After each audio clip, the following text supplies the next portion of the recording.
আমরা 8 জন ক্রিমিনালকে video clip দেখে আমরা শনাক্ত করতে পেরেছি। গোলাপী নামের একটি মহিলাকে দিয়ে হানি ট্র্যাপ করা হয় বাদশা নামের এক ভদ্রলোককে।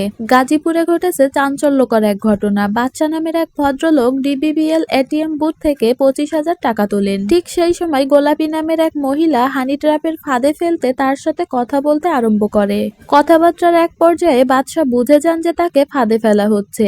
তখন বাদশা ও গোলাপীর মধ্যে তর্ক বিতর্ক শুরু হয়। উত্তেজনার এক পর্যায়ে বাদশা গোলাপীকে দুটি চড় মারেন। এরপরই পেছন থেকে গোলাপীর সহযোগী 6 থেকে 7 জন সন্ত্রাসী চাপাতি হাতে বাদশার উপর এলোপাথারি হামলা চালায়। বাদশা প্রাণ বাঁচাতে দৌড়ে পালিয়ে যান। ঘটনাটি ভিডিও করেন সাংবাদিক আসাদুজ্জামান তুহিন। তবে সন্ত্রাসীরা ভিডিও ধারণ করতে দেখে ফেললে তারা তুহিনকে খুঁজে বের করে ভিডিও মুছে ফেলতে বলে। এ নিয়ে তুহিনের সাথে তাদের বাকবিতণ্ড হয়। এক পর্যায়ে সন্ত্রাসীরা তুহিনের উপর হামলা চালায়। প্রাণ বাঁচাতে তুহিন একটি মুদি দোকানে আশ্রয় নিলেও সন্ত্রাসীরা প্রকাশ্যে তাকে হত্যা করে। পরে সিসিটিভি ফুটেজ দেখে 8 জন হামলাকারীকে শনাক্ত করে পুলিশ। তাদের মধ্যে গ্রেপ্তার হয়েছে কেটু মিজান, এর বিরুদ্ধে 15টি মামলা রয়েছে।